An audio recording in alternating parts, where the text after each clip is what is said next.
Bonjour Monsieur Wisniewski. Bonjour. Merci de me recevoir à la Banque de France. Je suis très heureux de vous recevoir dans mon bureau, l'un de mes bureaux à la Banque de France.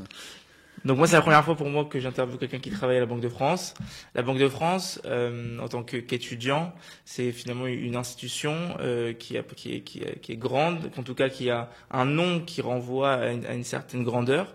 Mais est-ce que vous pourriez nous expliquer peut-être avec un peu plus de détails ce qu'est la Banque de France et ce qu'elle fait? C'est une grande institution qui a été créée par Napoléon, donc on est plus que 2 fois bicentenaire. Donc la Banque de France, on a l'habitude de résumer avec 3 S.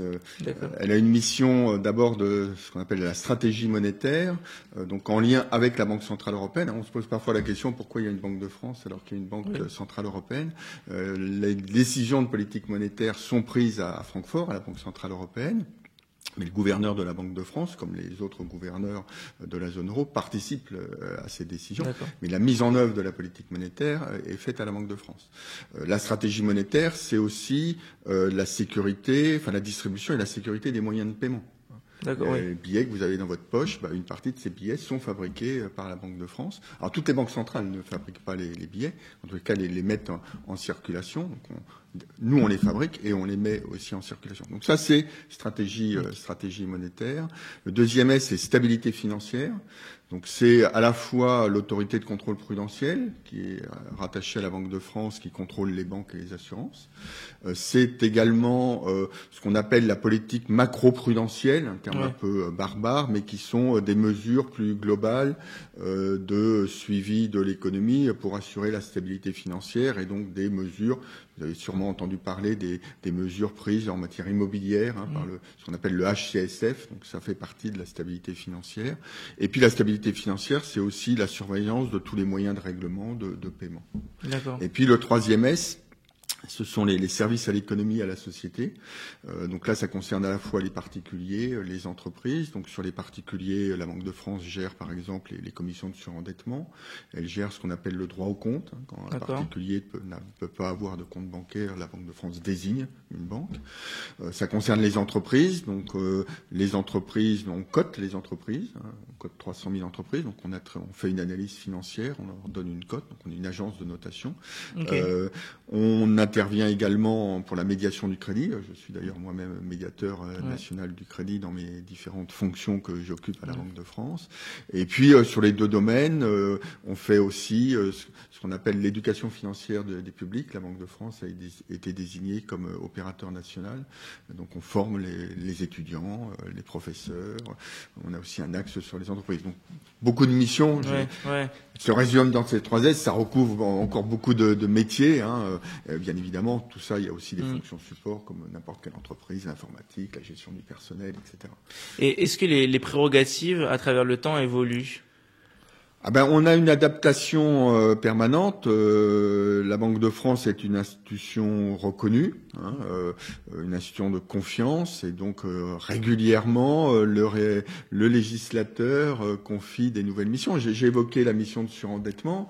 Elle a été, alors je ne sais plus, en 1993-94 confiée à la Banque de France. La médiation du crédit, elle a été créée en 2008. Donc on a de manière régulière des nouvelles missions. Si je prends la surveillance des banques et des assurances, par exemple, le contrôle des assurances, il a été intégré à la CPR en 2010. Donc il y a des évolutions régulières qui tiennent compte soit des évolutions, je dirais, de l'environnement économique ou la volonté du législateur de trouver une institution pour exercer telle ou telle mission. Mais au début, quand vous avez commencé à répondre à la question, vous avez souligné quelque chose de très intéressant que j'avais pas finalement, je m'étais pas tellement questionné. Mais c'est vrai qu'il y a une Banque de France, c'est une banque centrale européenne. Quelle est votre relation? Comment est-ce que vous travaillez ensemble? C'est un système européen de banque centrale, en fait. Quand on dit qu'il y a une banque centrale européenne, c'est un système européen. C'est pour ça que j'indiquais que la Banque centrale européenne, donc, qui est à Francfort, elle prend les décisions, mais les décisions, elles sont prises par un conseil des gouverneurs. D'accord. Au conseil des gouverneurs, il y a les représentants de l'ensemble des banques centrales. Et donc, collectivement, ils décident, par exemple, en matière de taux. Oui. les décisions en matière de taux, ils les échangent et ils se mettent d'accord à la majorité, si possible à l'unanimité, mais voilà, à la majorité pour prendre une décision. D'accord. Ensuite, la gestion opérationnelle, la mise en œuvre des opérations de politique monétaire qui peuvent être décidées, mises en œuvre, elles sont faites par chacune des banques centrales nationales, mais sur la base d'un cadre qui est défini au niveau européen. Donc c'est vraiment un système de coopération, donc il y a un travail régulier. Mais même démocratique, parce que finalement c'est... c'est la majorité qui décide. Bon, alors, après, les discussions, bien évidemment, l'objectif, c'est d'essayer d'avoir des décisions à l'unanimité. Donc, il y en a qui sont prises à l'unanimité. La semaine prochaine, il y a des décisions qui seront peut-être prises en matière de taux. Donc, on verra. Il y a des avis qui peuvent être divergents sur le rythme, le niveau, etc. Donc, tout ça fait des gens. Donc, ce qui fait que les services de la Banque de France préparent le dossier du gouverneur avec les arguments qu'il va ensuite porter au sein de ce Conseil des gouverneurs. Puis chacun fait pareil pour essayer de convaincre ses collègues. La Banque centrale européenne elle-même produit des analyses, puisqu'elle a ses propres services. Puis voilà, c'est l'échange entre l'ensemble de ces personnes qui conduit ensuite aux décisions. Ok. Maintenant, pour se concentrer un peu plus sur votre parcours et sur vous, j'ai remarqué, enfin tout le monde le remarque, vous avez énormément de fonctions, enfin en tout cas un grand nombre de fonctions au sein de la Banque de France. En tout cas, plus d'une. Est-ce que vous pouvez revenir sur ces différentes fonctions stratégiques et peut-être expliquer en quoi finalement elles se rejoignent peut-être? Oui. Alors j'ai deux grands axes de fonctions qui en réalité se complètent effectivement avec un objectif qui est à la fois de stabilité financière et de service public, puisqu'on est une institution publique. On est indépendant, la Banque de France est indépendante, mais c'est l'État qui en est son actionnaire. Donc moi je suis secrétaire général de l'ACPR, donc qui est l'autorité de contrôle prudentiel et de résolution, donc l'autorité qui contrôle les banques et les assurances. Je suis en charge de la partie R, ce qui est la résolution, un terme un peu barbare, qui signifie, c'est un objectif de préparer une gestion ordonnée de résolution d'une crise, dès lors que une banque ou une assurance serait lourdement affectée. D'accord. Donc ça, c'est la première partie de ma fonction. Il y a une fonction complémentaire. Je suis en même temps secrétaire général d'un comité qui se prononce, qui donne des avis sur les projets de réglementation bancaire, de législation, etc. Donc ça, c'est la partie, je dirais, stabilité financière. Et puis ensuite, il y a une autre partie. Donc je suis médiateur national du crédit. Donc ça, c'est une fonction, donc, comme je l'ai dit tout à l'heure, créée en 2008, au moment de la crise financière, et qui est exercée dans nos succursales, parce que la Banque de France a la particularité aussi d'avoir un réseau de succursales présent dans chacun de nos départements. En métropole, et on est également présent au travers d'instituts, des missions en Outre-mer.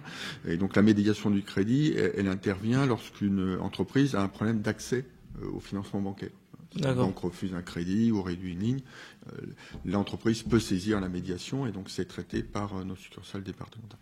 Et donc en tant que médiateur national, je suis également, alors j'ai des fonctions périphériques, enfin complémentaires. Je préside un observatoire, qui est l'observatoire du financement des entreprises, qui réunit à la fois les organisations socio-professionnelles, les banques et les pouvoirs publics. L'objectif est de mener des analyses unanimes, justement, convergentes sur la situation des entreprises et de leur financement. Je suis également vice-président d'un autre observatoire qui, lui, est plus directement géré par la Banque de France, d'ailleurs, qui est l'observatoire sur les délais de paiement. D'accord. Voilà. Donc c'est deux axes de fonction, mais voilà, derrière il y a une dimension finalement gestion de crise dans les deux cas. La médiation, c'est finalement gérer des problèmes, mais derrière voilà, il y a vraiment un axe qui est les services que la Banque de France peut apporter. Je considère que le contrôle bancaire, le contrôle assurantiel est un service aussi, puisqu'on apporte une sécurité au système bancaire, au travail. Donc c'est aussi une mission c'est pour ça que c'est une mission de service public. Donc vous avez cette fibre, en tout cas cette partie-là, législation de la réglementation.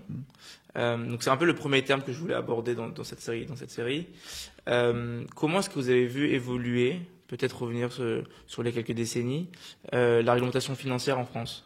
Ah bon, c'est pas mon rôle le plus prenant, parce que pour une raison assez simple, justement, en termes d'évolution, c'est-à-dire que de plus en plus, très largement maintenant aujourd'hui, la réglementation, elle est faite au niveau européen. Ok. Et donc, en fait, les textes que l'on passe en France, ce sont des textes d'application, soit des directives qu'on doit effectivement, ce qu'on appelle transposer, donc faire une loi en France. De plus en plus, d'ailleurs, au niveau européen, ce sont des règlements. Donc ça, c'est une évolution qu'on en a constatée. C'est-à-dire qu'avant, les textes au niveau européen, il y avait une directive et puis chaque État devait l'appliquer donc devait modifier sa loi. Oui. De plus en plus, l'Europe fait des règlements qui sont d'application immédiate. Donc là, ça conduit éventuellement à changer les lois si c'est pas compatible, mais le règlement est d'application immédiate. Donc ça, c'est un grand changement je dirais, dans l'évolution. Oui. Donc il y a moins de textes autonomes. Hein.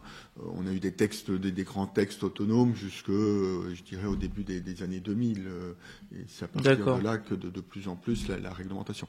Et donc la réglementation européenne, elle répond à différents types de besoins. On a eu dans la période récente des adaptations sur des règles bancaires dites de Bâle, des règles en matière d'assurance dites de solvabilité. Il y a en ce moment tout ce qui tourne autour de la sécurité informatique, ce qu'on appelle DORA. Enfin voilà. Donc il y a tout le domaine des cryptos actifs. Donc la réglementation se saisit finalement des sujets soit en réponse à des problèmes qui apparaissent, des réponses à des crises, par exemple, si je prends les réglementations bancaires ou assurantielles, ou à des évolutions de risques tels qu'ils peuvent être perçus. Et donc le législateur donc européen en général estime qu'il est nécessaire d'encadrer les choses. Il y a eu également dans la période récente, beaucoup de réglementations sur ce qu'on appelle les établissements de paiement. Avant, il n'y avait que des banques, je dirais, traditionnelles, et puis il y a des acteurs qui se sont développés. Donc on a mis en place une législation là aussi. Après, l'autre évolution, on a toujours essayé, c'est la difficulté, la réglementation, la législation, elle s'applique à tout le monde. Après, on a des acteurs de nature très différente. Donc on a toujours essayé, si possible, d'adapter la réglementation. En France, on préfère plutôt adapter la supervision. Par exemple, l'Angleterre avait mis en œuvre ce qu'ils appellent la sandbox, c'est-à-dire qu'ils faisaient une réglementation allégée. Nous, on préfère avoir une réglementation qui est exigeante pour tout le monde. Par exemple, en matière de blanchiment, c'est aussi une évolution dans les périodes récentes, on a beaucoup développé, en disant tout le monde est soumis à des règles de blanchiment, tout le monde est soumis à des règles de contrôle interne, par exemple, autre réglementation. Et après, c'est le texte, il prévoit que c'est adapté aux situations, et c'est plutôt donc dans la mise en œuvre, finalement, que l'on juge ce cadre réglementaire, en quoi il est bien adapté à la situation de l'établissement. Parce qu'on a des réglementations, on va l'appliquer à des grandes banques, BNP, Crédit Agricole, et puis à des petits acteurs, par exemple, en matière de paiement. Donc c'est les mêmes règles, les mêmes principes qui s'appliquent, mais on essaye, dans la mise en œuvre, justement, de s'ajuster. Et après, on peut dire qu'il y a quand même aussi, si vous voulez, c'est pas notamment déconnecté aujourd'hui de même ce que vous faites à la Banque de France avec le contrôle bancaire, parce que toutes ces réglementations qui sont européennes s'appliquent en fait. C'est totalement. C'est pour ça que je suis secrétaire général de ce comité. Même si c'est largement piloté par Bercy, puisque le comité est présidé par le ministre ou son représentant, mais c'est totalement lié. Effectivement, vous avez raison. La réglementation, c'est la matière première du contrôleur. Ça ne se réduit pas à ça, le contrôle, mais s'il y a une réglementation, c'est pour fixer des règles. Je dirais les banques, les assurances, et plus largement les établissements financiers, c'est une profession réglementée. Bon, et donc compte tenu de sa particularité, compte tenu des enjeux de stabilité financière, de gestion de la monnaie, il y a une réglementation particulière qui s'applique à ces acteurs. Comme ce sont des acteurs européens, internationaux, c'est pour ça que la réglementation elle est de plus en plus internationale, européenne. Mais après, c'est effectivement la matière sur laquelle on va commencer notre contrôle. C'est est-ce que les banques respectent la réglementation ? On ne s'arrête pas là, mais c'est le premier axe, bien évidemment, qu'on va regarder. Parce que c'est ça qui apporte la sécurité aux déposants. Votre dépôt bancaire, on veut s'assurer que il est géré de bonne manière par la banque et que vous soyez en mesure tous les jours de pouvoir le récupérer. Même s'il y a aussi des systèmes de garantie, de dépôt, etc. Alors, du coup, peut-être pour passer à une échelle peut-être plus petite, enfin, en tout cas pour revenir à la France, voilà. Peut-être pour sortir de ce système. Enfin, exactement. Donc, vous présidez l'Observatoire du financement de l'économie. Financement des entreprises. Financement des entreprises, pardon. Alors, peut-être la même question que je vous ai posée un peu avant. Quelle est aujourd'hui la vision que vous avez de la situation actuelle en France par rapport à ces entreprises? Alors, comme je disais, l'intérêt de cet observatoire, c'est qu'il réunit toutes les parties concernées. Et donc, notre objectif, c'est de conduire des analyses qui soient consensuelles. D'accord. Pour éviter qu'on soit ensuite dans la situation, ah bah oui, mais la situation des entreprises, c'est pas celle-là, etc. Donc, en fait, on utilise la matière première des membres de l'observatoire. Donc il y a les productions qui sont faites par la Banque de France, celles qui peuvent être apportées par l'INSEE, et puis donc on a des réunions où on présente les choses et on échange des commentaires chacun, et puis chaque membre aussi peut faire des contributions. Donc aujourd'hui on est en train de préparer, on a une réunion à la fin du mois de septembre, notre rapport pour cette année, mais qui sera dans le prolongement de l'analyse qu'on a produite l'année dernière. C'est que les entreprises se sont montrées extrêmement résilientes au travers des crises. D'accord. On a produit, ce qu'on reprendra dans notre rapport, un bulletin de la Banque de France cet été où on analyse les bilans des entreprises à fin 2023 et où on voit que on a une situation globale des entreprises qui est bonne en termes d'évolution de chiffre d'affaires, en termes d'endettement, en termes de trésorerie, enfin si on regarde tous les indicateurs. Après, c'est contrebalancé par un constat que cette situation, elle est bonne, mais elle se détériore progressivement. D'accord. Donc, il y a des facteurs de tension, on le voit dans l'augmentation des défaillances, on le voit dans l'augmentation des retards de paiement, on le voit dans les perspectives d'investissement. On le voit dans l'évolution du chiffre d'affaires en 2024, de manière cohérente avec les prévisions d'activité qui sont plutôt un peu de stagnation. Bon, on n'est pas en récession, mais on est en faible de croissance. Donc on a un tissu économique qui a bien résisté, mais voilà, des tensions qui apparaissent dans l'économie. C'est pour ça que je dirais le message que l'on diffuse régulièrement, c'est la nécessité de la détection précoce et que les entreprises se saisissent des dispositifs qui sont nombreux d'accompagnement, d'aide, de manière à éviter d'être dans la situation où l'entreprise arrive très tard auprès des dispositifs, que ce soit par exemple la médiation du crédit ou lorsqu'elle va au tribunal de commerce parce que pour une procédure, aujourd'hui 70% des procédures collectives se conduisent à la liquidation. Donc l'idée c'est que les entreprises se saisissent le plus tôt possible. Donc voilà, donc le message vraiment depuis 2 ans au cours de la crise Covid, c'est celui-là qu'on a véhiculé au travers des rapports de l'Observatoire et c'est celui qu'on va encore certainement, on n'a pas encore discuté avec les membres, mais qu'on va certainement véhiculer dans le rapport que l'on va publier, on doit le finaliser fin septembre, ça sera publié fin octobre ou début novembre. Parce que donc à partir de ce que vous avez dit, donc j'ai l'impression qu'il y a en même temps une tendance globale qui fait que peut-être on pourrait dire en valeur absolue, il y a une augmentation du chiffre d'affaires de ces entreprises-là.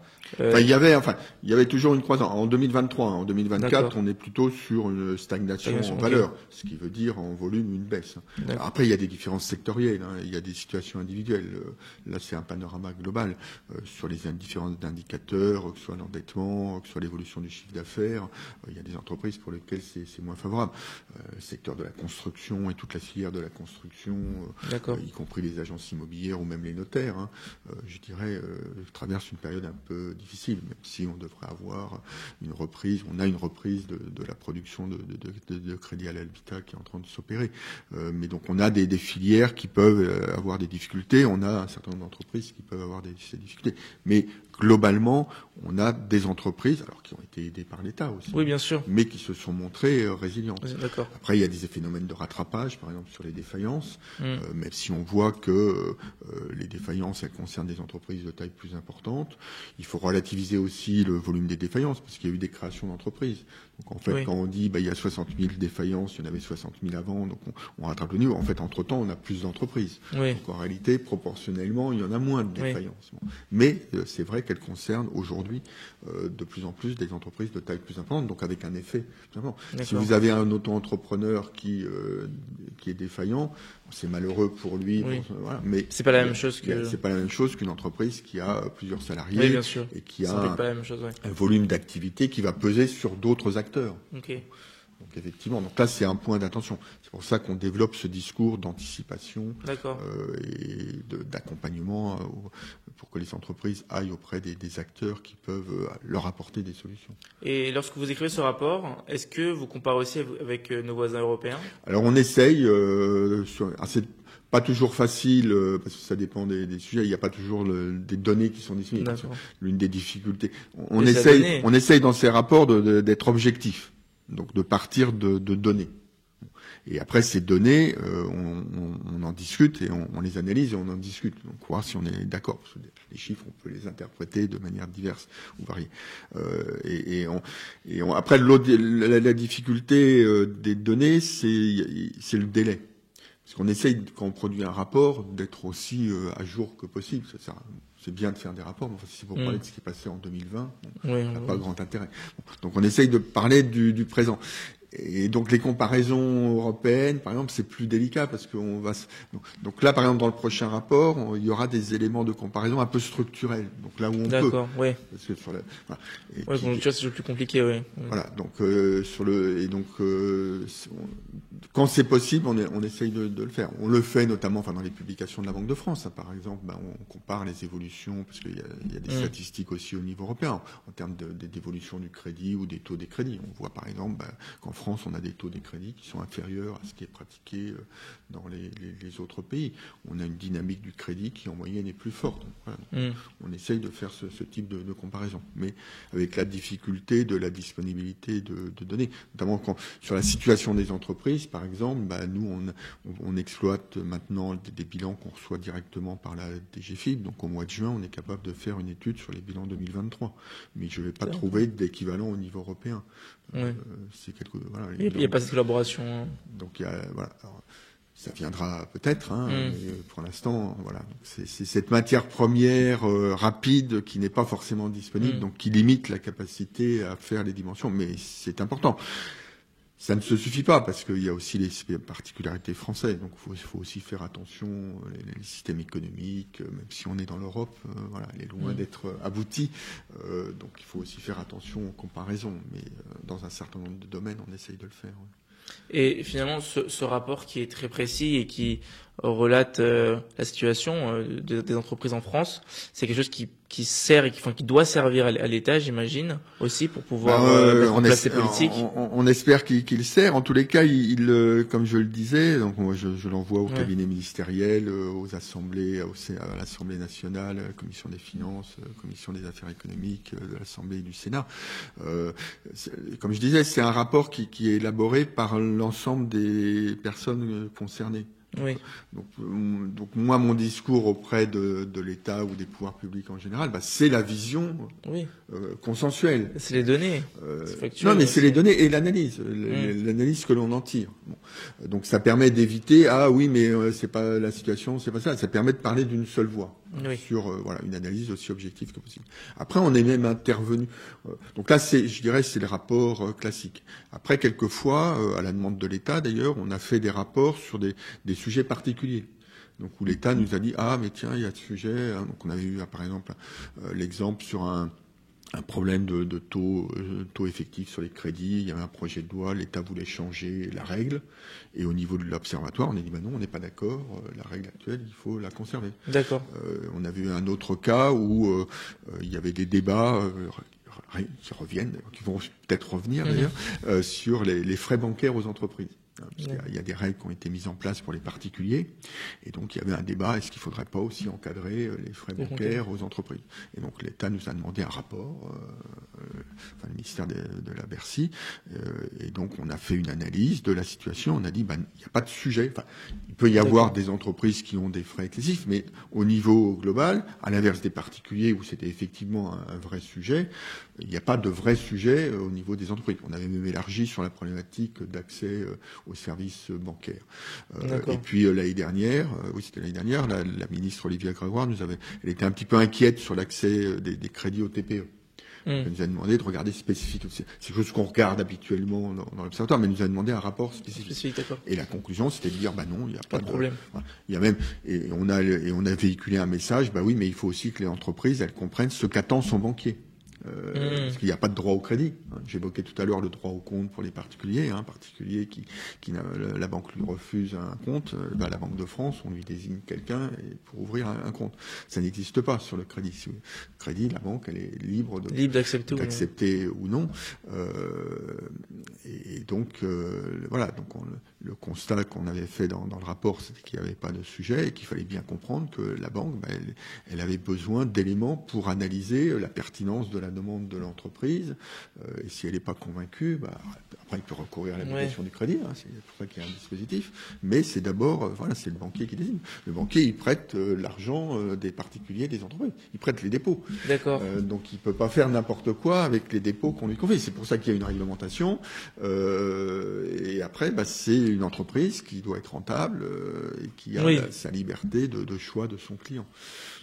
C'est drôle parce que moi j'avais vraiment cette image-là que finalement j'arrivais pas à décorréler, en tout cas à dissocier la Banque de France de l'État. Et en fait finalement je viens d'apprendre que c'est indépendant, que même si l'État est actionnaire, ça reste indépendant. Alors on est totalement indépendant, il y a pas d'interférence. Après on est une entreprise, donc on paye un impôt, on paye un dividende à l'État, donc le dividende va à l'État. Donc il y a une discussion chaque année pour verser donc un représentant de l'État qui est à ce qu'on appelle notre conseil général, donc l'équivalent de notre conseil d'administration.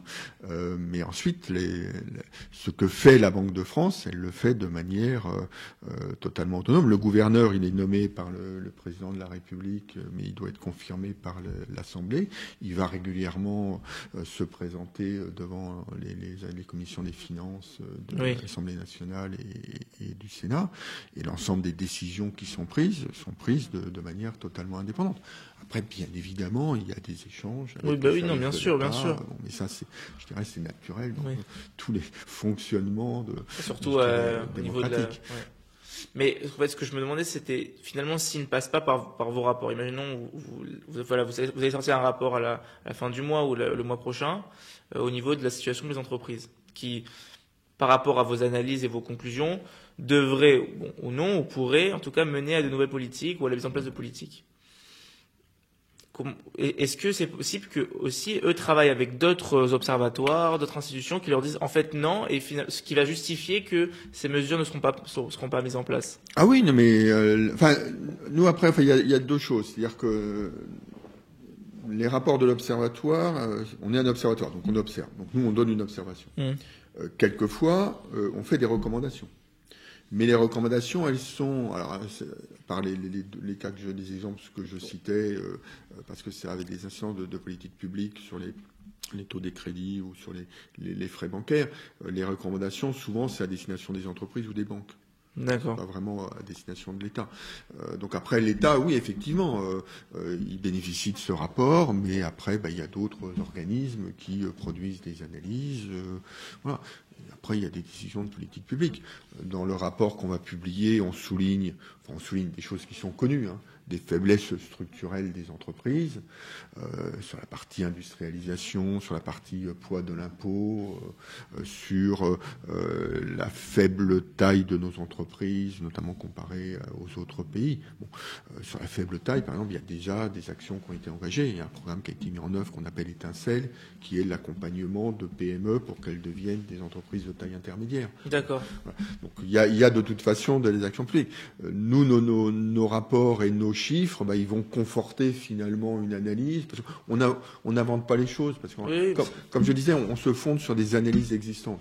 Donc moi, je vais me fonder sur des analyses qui sont publiées par la Banque de France, par l'INSEE, par la BPI ou d'autres organismes. Donc c'est pas, on n'invente pas des choses. En fait, on rassemble différents éléments comme un puzzle et puis on fait un tableau. On fait un tableau, on construit le puzzle. Et puis voilà, après, ça permet effectivement aux décideurs soit de conforter les analyses qu'ils pouvaient avoir, soit d'être influencés effectivement. Donc on a évoqué une autre fonction que vous avez stratégique, qui est du coup médiateur national du crédit. Est-ce que vous pouvez d'abord, peut-être avant de préciser, nous expliquer quelle est cette fonction, qu'est-ce qu'elle veut dire et qu'est-ce qu'elle engage? Voilà, donc là, moi je suis médiateur national, donc en fait j'anime plus que je fais le lien avec les services de l'État justement dans ce domaine-là. Donc la médiation du crédit, comme je l'ai dit, elle est opérée au sein de nos succursales de la Banque de France. On a 100 succursales dans chacun des départements.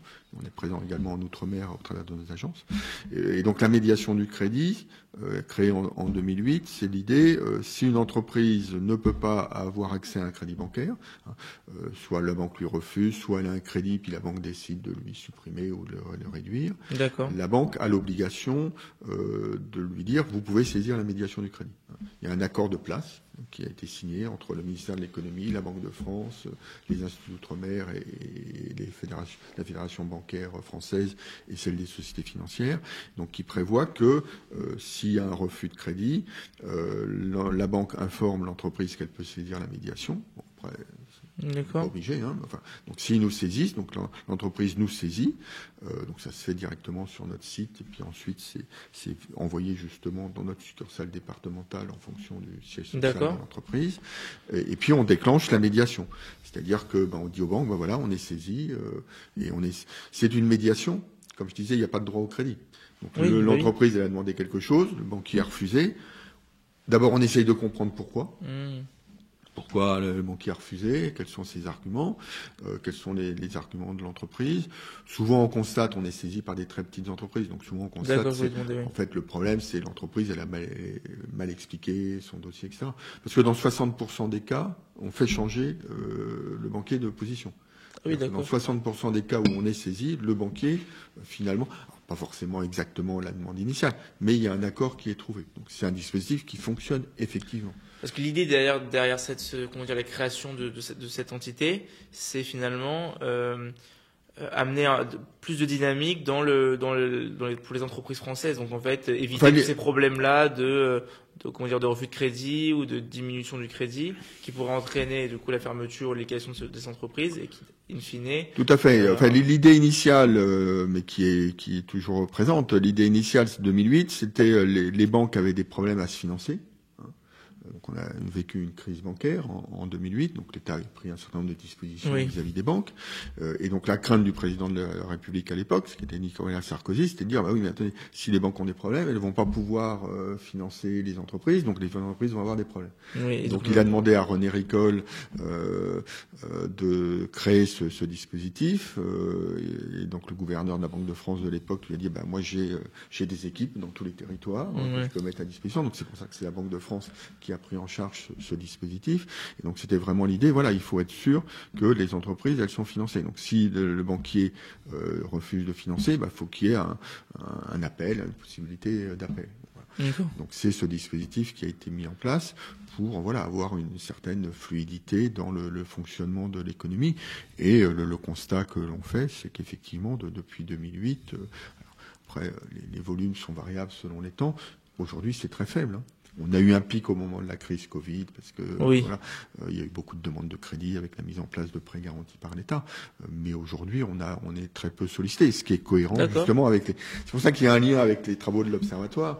Et moi, c'est un bon indicateur. C'est vrai que c'est un bon indicateur parce que si vous voyez une hausse des demandes Mais exactement. Les saisines, oui. et d'ailleurs dans la période de la crise Covid, il y avait des conférences téléphoniques tous les soirs avec le ministre de l'économie, le gouverneur, représentant le patron du MEDEF, de la CPME, et j'étais celui qui était en mesure d'apporter chaque jour des chiffres en disant voilà, il y a tant de refus, et donc c'était un thermomètre finalement de la situation. Et donc les saisines de la médiation, c'est un indicateur, parce qu'après ça dépend aussi de la demande de crédit. Aujourd'hui, elle baisse aussi, mais en tous les cas, ça rejoint au niveau de la Banque de France. On publie tous les trimestres, qu'on appelle au travers d'une enquête sur l'accès au crédit. Donc on essaye de mesurer, est-ce qu'une entreprise qui demande un crédit, on lui répond oui ou non. Donc il y a des taux d'accès. Donc on suit moi je suis bien évidemment cette évolution, et je rapproche ça de la courbe de mes sollicitations. Donc aujourd'hui on est peu sollicité. Ça veut dire que il y a moins de demandes, mais en tous les cas quand les entreprises demandent, globalement les banques suivent. Et les banques, moi j'ai toujours dit, les banques elles ont intérêt de toute façon à suivre l'entreprise. Une banque c'est une entreprise. Elle vit parce qu'elle a des clients. Si elle n'a pas de clients, je veux dire, qu'est-ce qu'elle va faire de l'argent que le particulier il dépose? Il faut bien qu'elle sert à ça. Elle sert à ça, la banque. Elle sert à jouer le rôle d'intermédiaire entre des particuliers et des entreprises qui déposent de l'argent et la banque qui va utiliser cet argent. Bon. Alors elle l'utilise aussi pour acheter des titres d'État, mais elle l'utilise d'abord pour financer l'économie, pour financer les entreprises, pour financer les particuliers. Donc elle a tout intérêt. Après, et c'est pour ça aussi qu'il y a le lien avec la réglementation, il faut bien évidemment qu'elle le fasse en maîtrisant ses risques. C'est pour ça qu'on impose des règles, parce que il s'agit de protéger à la fois les dépôts des particuliers et des entreprises et le bon fonctionnement de l'économie. La réglementation, elle a ces deux objectifs. Mais sinon, si la banque elle a plus de clients, elle finira par disparaître. C'est comme une entreprise qui n'a pas de marché, elle disparaît à un moment donné. Une banque, c'est pareil. Voilà. Après, c'est normal que le banquier, c'est une entreprise, elle doit être rentable aussi. Bien sûr. Donc, elle regarde ses risques. Donc, si elle estime que le risque est trop dangereux, elle va dire non. C'est pour ça que nous, en tant que médiateurs, on est en mesure de relativiser finalement le mieux, comme je disais, le mieux l'expliquer, parce que on est souvent saisi par des très petites entreprises, donc on n'a pas forcément l'habitude de dialoguer avec leurs banquiers, etc. C'est pour ça que je mentionnais le rapport là sur l'accès au crédit, où on a fait une fiche en véhiculant aussi le message d'entreprise. Oui, mais attendez, si vous voulez obtenir un crédit, il faut être capable de présenter un plan de trésorerie. C'est quoi l'évolution dans les 6 mois, dans les 12 mois, pour que le banquier il a aussi une visibilité. Le banquier il va pas prêter les yeux fermés. Il faut qu'il ait une analyse qui lui permette de voir comment elle va évoluer l'entreprise. Je me demande, avec l'évolution de ces réglementations, donc beaucoup qui vont finalement être par rapport au risque de la banque, et donc leur dire de gérer mieux leurs risques, et donc peut-être d'avoir plus des titres de l'État qui leur permettent d'avoir une certaine sécurité, etc. Ça dépend. Les titres de l'État, ils peuvent. Tous les titres de l'État, oui. Il y a une sécurité en termes de remboursement en capital, mais en fonction de l'évolution des taux, ils ont des valeurs, et puis ça dépend quel État. On a bien vu, il y a eu des crises souveraines, on appelle des crises souveraines dans le passé. Donc le titre d'État n'est pas forcément. Les titres d'État en tout cas notés. Bien noté, voilà, tout à fait. Bien noté. Mais est-ce que finalement ces réglementations qui viennent à chercher à contrôler ce risque, etc., n'a pas entraîné derrière, à travers ces dernières années, ou même ces dernières décennies, une baisse d'investissement des banques dans les entreprises? D'où aussi la nécessité d'avoir créé ce poste de médiation nationale du crédit. Non, il y a toujours eu une dynamique du crédit. Donc, d'accord. De ce point de vue-là, même si parfois les banques, mais ça c'est le jeu de rôle, disent ah oui mais la réglementation nous empêche de financer, etc. Okay. En fait, quand on regarde les chiffres, c'est faux. C'est faux. Donc il y a toujours une dynamique du crédit. D'ailleurs, les banques elles-mêmes, je ne sais pas si vous aviez noté au moment de la crise des banques régionales américaines, Crédit Suisse l'année dernière. Oui, on a entendu les banques françaises dire mais heureusement qu'on a la réglementation en Europe qui nous épargne les problèmes. Donc voilà. Donc on voit bien que la réglementation, par moment, on dit elle nous empêche, et puis par moment on nous dit heureusement qu'on est là parce que comme ça on a un cadre sécurisé. Non, là où il y a un sujet effectivement, mais c'est pas le métier des banques, c'est l'investissement en capital dans les entreprises. où là, et c'est pour ça qu'on a aussi un sujet, c'est pour ça que se sont développés je dirais des financements alternatifs, c'est pour ça qu'il y a une problématique plus générale de financement de marché en France et en Europe. Le rôle des banques, c'est de faire du crédit. Bon. Okay. Et donc ça, elles le font. Il y a cette dynamique qui se poursuit, alors après qui peut varier, mais en fonction aussi de la conjoncture économique. Mais voilà, le dispositif de médiation, il était là pour faire des ajustements finalement à la marge par rapport à une dynamique qui existe. Là où il y a des sujets, c'est effectivement c'est l'investissement en fonds propres, parce que c'est pas le métier du banquier. Et donc là, il y a un sujet d'amorçage finalement à la création.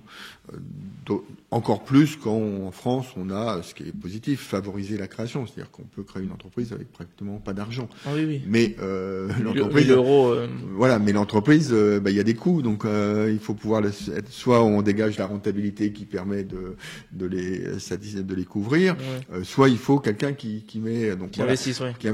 Et donc ça, c'est pas le rôle du banquier. Lui, il va financer l'activité courante. À un moment donné, quand il a de la visibilité, voilà, il va accepter de financer plus largement. Mais l'amorçage, c'est pour ça qu'il y a des dispositifs avec des fonds, etc., qui permettent. Mais donc là, c'est pour ça qu'il n'y a pas ce financement en capital par les banques. Enfin, en tous les cas, il est limité. Alors, elles ont pu, dans certains cas, elles ont quelquefois des filiales spécialisées où elles le font. Mais c'est pas leur métier premier. Vous m'avez dit qu'en général, les médiations se passent plutôt bien, 60% de changements de décision, donc ils reviennent sur la décision. En tout cas, changement de décision qui permet à l'entreprise d'être financée. C'est 40 autres %. Une fois que finalement la décision n'a pas pu être changée, qu'est-ce qui se passe? Quelle est votre relation avec ça? C'est la difficulté. Je veux dire, si le banquier a refusé, l'entreprise vient en médiation et que la médiation est en échec, bon, bien souvent, malheureusement, c'est que la situation n'est vraiment pas très satisfaisante. Alors souvent, c'est aussi parce qu'on a été saisi trop tard. On le voyait d'ailleurs dans la période récente. Avant, on refusait à peu près un tiers des dossiers. Avant 2020. Maintenant, on en refuse pratiquement plus de la moitié. Parce que les gens viennent. La médiation, il y a un accord de place. Et dans l'accord de place, il est dit qu'on ne peut pas faire courir des risques inconsidérés aux banques. Oui. On ne peut pas les forcer. C'est un accord. Et donc, nous, quand on reçoit un dossier et qu'on voit, je veux dire, ce dossier, il n'a aucune chance d'aboutir, on le refuse. Ça ne sert à rien de perdre du temps. Voilà. Donc déjà, on est saisi souvent trop tardivement. Donc on refuse des dossiers. Il y a des dossiers, donc on accepte, on essaye. Donc effectivement, après il y a 40%. Après, malheureusement, souvent, on n'a pas d'autre solution que de l'orienter vers les tribunaux de commerce, ou quelquefois, suivant les situations, il peut y avoir des dispositifs d'aide régionaux, de financement régionaux. Mais bon, pareil, les régions, elles vont pas investir non plus. Oui, quelque chose qui. Donc c'est un vrai sujet, et c'est pour ça que notre discours global, et ça rejoint le travail dans l'observatoire, c'est vraiment il faut anticiper, quoi. Plus on anticipe, mieux, et se doter des outils qui permettent de piloter l'entreprise pour voir où elle va. Si le chef d'entreprise il n'a pas d'idée de l'évolution de sa trésorerie, à un moment donné, il va se trouver bloqué, il va aller voir le banquier, le banquier va lui dire oui mais attendez, vous n'avez pas de perspective, donc comment vous allez me rembourser si vous n'avez pas de perspective? C'est quand même l'objectif, c'est que le prêt qui va être fait par la banque, il puisse être remboursé. Donc il faut que le banquier il soit convaincu que l'entreprise pourra le rembourser, sinon c'est une perte de valeur pour la banque. Et donc vous m'avez dit que c'est souvent des petites entreprises. Très largement. Oui. Est-ce que ça peut expliquer par aussi le fait que les grandes entreprises aujourd'hui ne sont pas financées par des banques, mais plus par des fonds d'investissement? Il y a deux explications. La première, c'est que majoritairement en France, on a des petites entreprises. D'accord. Donc c'est assez logique que finalement que statistiquement ce soit des petites entreprises. Donc c'est de moins de 10 salariés, souvent même moins de 5, qui saisissent la médiation. À plus de 80%, ce sont des TPE. Après. Les grandes entreprises, les grandes entreprises, d'abord, elles ont des directions financières, donc elles ont aussi, je dirais, un échange avec leur banque qui va être un peu plus important qu'une petite. Et puis ensuite, une grande entreprise, si elle a un problème avec son banquier, souvent, c'est que c'est quand même plus grave D'accord. Que la TPE. Hein. Ouais. D'accord. Donc après, elle se finance beaucoup plus par les marchés, effectivement, les grandes entreprises, mais elle se finance aussi par les crédits bancaires. D'ailleurs, on a vu un mouvement là, dans la période de hausse des taux.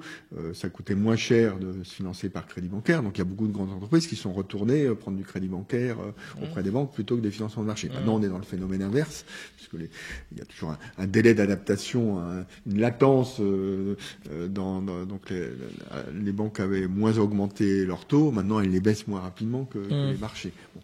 Mais voilà, donc c'est ça surtout qui explique. Hein. C'est pour ça qu'il y a d'autres dispositifs. Par exemple, pour les grandes entreprises, enfin celles de plus de 400 salariés, il y a ce qu'on appelle le CIRI, donc qui est à Bercy, le comité qui est de restructuration industrielle, donc qui s'occupe des grandes entreprises justement, qui fait ce métier de médiation en réalité aussi. Mais voilà, au niveau des entreprises, parce que je dirais il y a des problèmes beaucoup plus compliqués à gérer. Hein.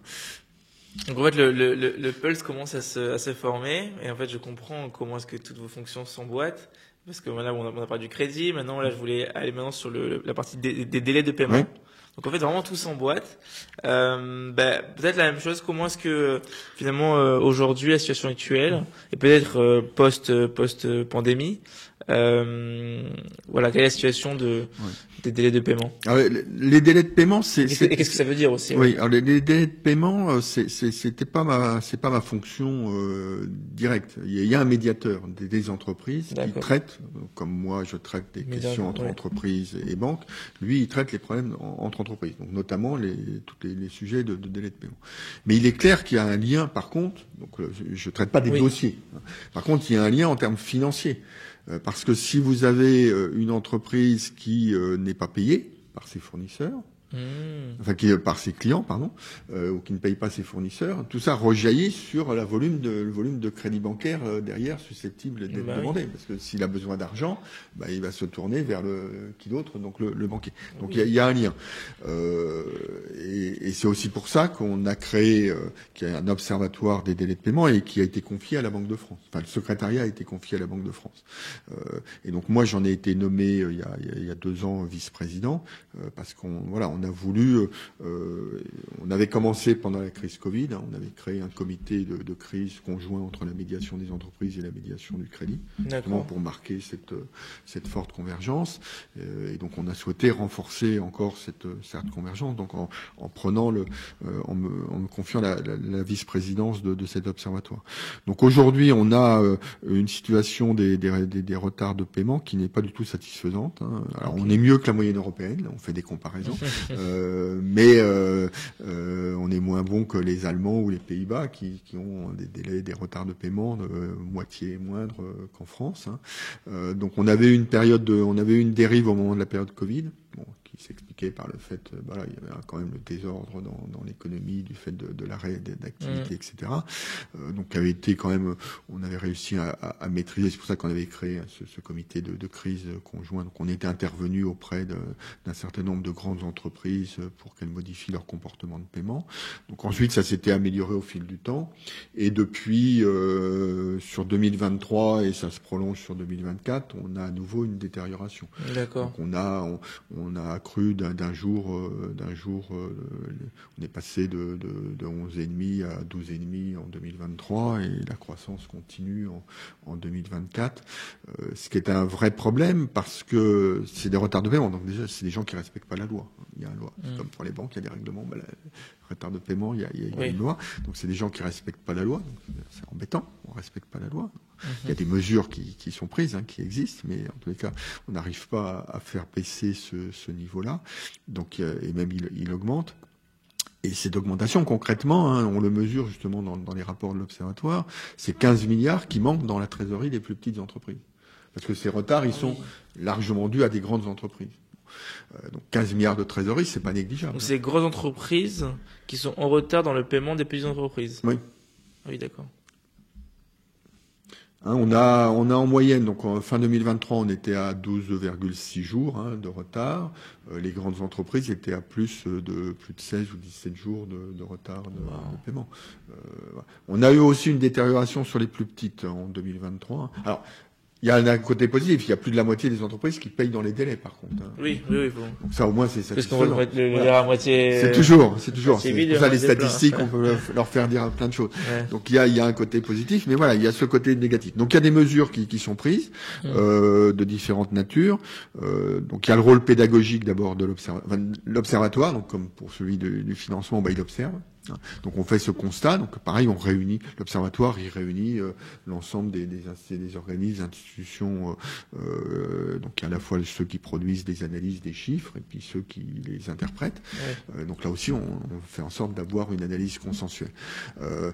On a créé un groupe de travail, on présentera les conclusions mi-octobre d'ailleurs, dans le cadre on a une réunion de l'observatoire, puis après il y a des assises qui se tiennent d'ailleurs à la Banque de France mi-octobre. Donc on a créé un groupe de travail on a travaillé sur les bonnes pratiques. Parce que les retards, c'est pas forcément quelqu'un qui a décidé de payer en retard. Ça peut être un processus.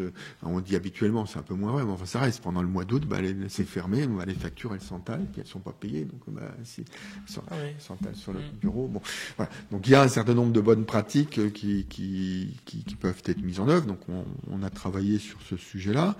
Ensuite, il y a des contrôles qui sont faits. Le ministère de l'économie a une direction, la direction générale de la concurrence, la DGCCRF, qui fait des contrôles et qui prononce des amendes et ces amendes sont publiques. C'est-à-dire que les noms des entreprises sont publics. Sur le site du ministère, il y a hier ou avant-hier, le 4 septembre, il y a encore eu une dizaine d'entreprises il y avait amende de 40 000 euros. Ça peut aller jusqu'à 2 millions d'euros le montant de l'amende. Ah oui, d'accord. À titre personnel, je trouve que c'est pas suffisant. D'ailleurs, la ministre Olivia Grégoire envisageait de doubler le montant de ces amendes. Parce que pour une grande entreprise, quelquefois, il faut être plus intéressant en termes financiers de prendre le risque d'avoir une amende et de bénéficier de la trésorerie 15 jours supplémentaires.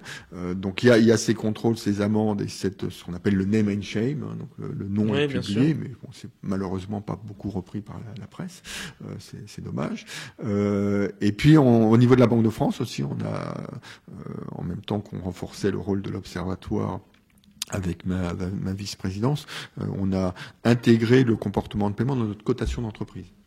On cote, nous, la Banque de France, elle cote l'entreprise, donc c'est nos analyses financières, donc à partir des éléments de bilan, d'entretien, de questionnaire, ils regardent la viabilité de l'entreprise à 3 ans, donc on la cote, et on a décidé donc depuis 2022, on a commencé intégrer le comportement de paiement. C'est-à-dire on a commencé sur les très grandes entreprises, celles qui étaient les plus déviantes, et donc les entreprises qui avaient des délais importants, non justifiés, donc des délais non justifiés par donc des délais fournisseurs importants, non justifiés par des délais clients comparables.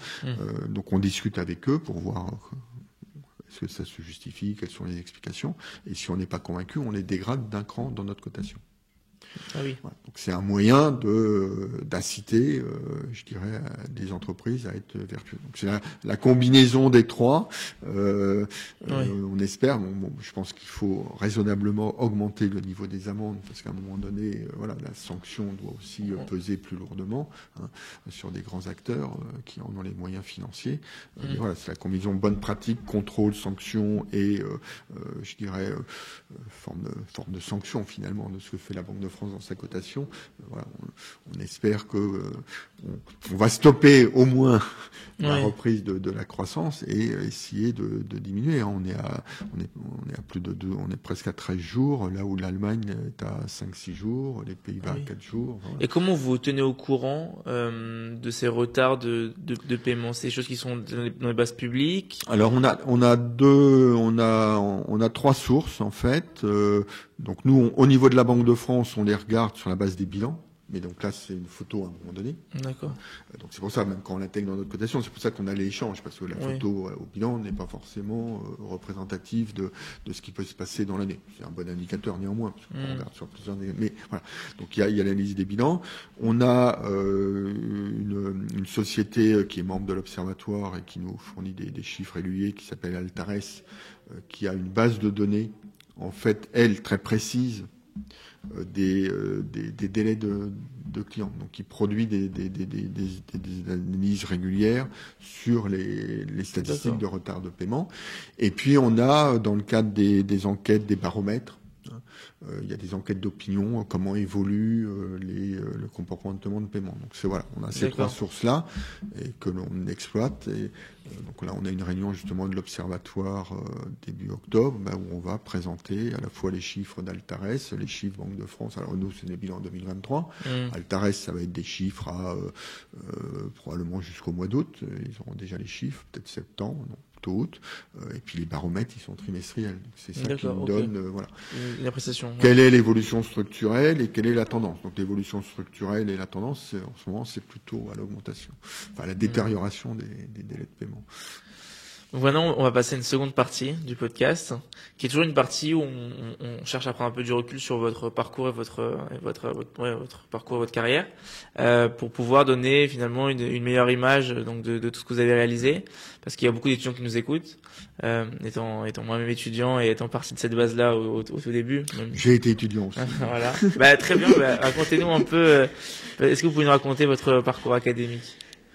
Alors moi j'ai fait mes études universitaires à Bruxelles parce que j'étais au lycée à Bruxelles parce que mon père travaillait en Belgique, donc j'étais au lycée à Bruxelles, puis j'ai fait le choix de commencer mes études universitaires en Belgique. Donc j'ai passé ce qui est l'équivalent maintenant d'une maîtrise d'économie, et puis ensuite j'ai poursuivi à Sciences Po Paris. Alors à l'époque c'était 3 ans, on intégrait la deuxième année, donc j'ai fait 2 ans Sciences Po en section économique et financière. Les cursus ont changé maintenant. Donc voilà, j'ai fait 4 ans de maîtrise d'économie et 2 ans à Sciences Po. Et donc ensuite, étant diplômé de Sciences Po, je savais pas vraiment, j'avais pas très envie. Beaucoup de mes camarades, donc j'étais spécialisé finance, aller dans les cabinets d'audit. Ça m'intéressait pas forcément. Et donc j'ai un ami qui m'a dit tiens, il y a un concours à la Société Générale d'inspection, un concours à la Banque de France. Je me suis inscrit. Tu devrais t'inscrire. Donc je me suis inscrit aux 2 concours. J'ai été reçu au concours d'inspection de la Société Générale. Il se trouve que les résultats, je devais commencer avant d'avoir les résultats de la Banque de France. Donc j'ai commencé à la Société Générale d'ailleurs ma carrière. Je t'ai dit un jour au président Oudéa, j'ai dit j'ai commencé à la Société Générale. Il m'a regardé j'ai passé qu'une demi-journée. Puisque je suis parti le midi quand j'ai eu les résultats du concours de la Banque de France. Voilà, je dirais un peu. D'abord, j'avais fait mon mémoire de fin d'année, de fin d'études à l'université sur la politique monétaire. Donc j'avais déjà un petit peu quand même. Voilà. Puis bon, j'avais plus le goût du service public. Donc c'est aussi pour ça que j'ai opté entre la voie de la banque privée, Société Générale, et la Banque de France. J'ai opté pour la Banque de France. Donc j'ai intégré la Banque de France donc à l'issue de mes études. Ça fait bien longtemps, 40 ans. Oui, 40 ans d'ailleurs. Je viens de demander ma médaille Grand Or du travail. Quand ça fait 40 ans que vous travaillez, vous pouvez faire une demande spéciale? Même avant, il y a plusieurs niveaux. Il y a, je crois qu'il y a 4 niveaux. Moi, je suis au dernier niveau, là, Grand Or. Ah oui, d'accord. Il y a pas plus. Non, 40 ans. Même 40 ans, il y a très peu. Aujourd'hui, il y a des personnes qui ont fait peut-être plus de 50 ans, plus de 60 ans. C'est déjà assez extraordinaire que vous ayez commencé en fait à la Banque de France et que vous soyez toujours. J'ai commencé à 25 ans, j'en ai 65. Donc voilà, donc j'ai commencé à la Banque de France, j'étais analyste financier. Alors c'était à l'époque où ce qu'on appelait l'encadrement du crédit, c'est-à-dire que pour les banques, quand elles faisaient du crédit, pour que le crédit soit refinançable, elles devaient demander un accord à la Banque de France. Donc on faisait l'analyse de l'entreprise. Déjà à l'époque, j'ai commencé par faire de l'analyse de l'entreprise, et donc on prononçait un accord de placement. Donc j'ai fait ça pendant 4 ans. Après j'ai eu la chance, c'est une des opportunités à la Banque de France d'être détaché à l'étranger. On m'a proposé d'aller à l'ambassade de France en Algérie. Donc j'ai passé 3 ans à Alger, un moment très passionnant parce que d'abord on sort du cadre finalement dans lequel on est, on voit d'autres personnes. C'était une fonction en plus d'autant plus intéressante que j'étais attaché financier. Donc mon rôle c'était de faire l'analyse de la situation du pays pour informer les autorités françaises. Et j'ai aussi un rôle qui était déjà de médiation. Je devais récupérer l'argent des personnes qui étaient parties d'Algérie, qui avaient laissé des comptes dans les banques, et j'essayais d'aller négocier le rapatriement auprès des banques, le rapatriement des fonds. Donc déjà à l'époque un rôle de médiation. Mais sur la partie attaché financier, c'était passionnant parce que à l'époque, bon, ça a probablement évolué en Algérie, mais voilà, il y avait une différence entre la statistique officielle et la vraie vie. Et donc c'est une période qui m'a beaucoup amusé parce que quand je faisais des analyses, j'écrivais l'inverse de ce qu'écrivait le Fonds monétaire international. Parce que c'était assez simple d'ailleurs. Hein. L'Algérie, ils sont producteurs de gaz et de pétrole, et donc il y a des statistiques de production. Et en fait, moi, quand je discutais avec mes interlocuteurs algériens, ils me disaient oui, mais attendez, l'usine elle est fermée parce que il y a de la rénovation, etc. Donc en fait, la production c'est marqué 100, mais en fait, en réalité, c'est 80. Bon. Donc ça changeait fondamentalement, bien évidemment. Oui. Donc j'étais en fait celui proche du terrain qui permettait de produire une analyse, voilà, qui était beaucoup plus conforme à la réalité de la situation. Donc c'est en ce sens que c'était passionnant. Et puis l'aspect rapatriement des fonds, c'était aussi passionnant parce que ça conduisait. Alors, j'arrivais toujours dans les banques. Voilà, non, mais de toute façon on n'a plus les papiers, parce que bon, moi j'arrivais en 1990 sur des choses qui dataient de 1960. Bon, et puis en réalité, à force de discuter, finalement, ils finissaient par retrouver, parce que bon. Les banquiers. Et comment vous faisiez pour récupérer, parce que c'est super compliqué. Même en plus c'est pas vous êtes dans notre pays. Non, mais moi j'avais un particulier donc qui était en France qui me disait moi j'ai un compte, j'ai un livret de ceci ou là. Donc moi j'avais des documents qui justifiaient. Et donc après donc après la difficulté c'était d'obtenir que l'argent soit transféré. Oui, je veux dire. Oui, mais ça, c'était justement mon rôle de l'obtenir, et ça fonctionnait. Bon, après, j'avais aussi des petits arrangements pour y arriver. Oui, bien sûr, j'imagine que c'est pas si simple. Vous avez vos techniques. Mais donc voilà, donc c'était passionnant dans ces deux aspects très instructifs. Puis donc après, en rentrant d'Algérie, c'est là que j'ai intégré le contrôle bancaire. En 1992. Donc là, j'ai fait. Au début, je me suis occupé des questions de reporting, de réglementation, ensuite de l'international. J'ai piloté toutes les négociations, ce qu'on appelle le BAL 2.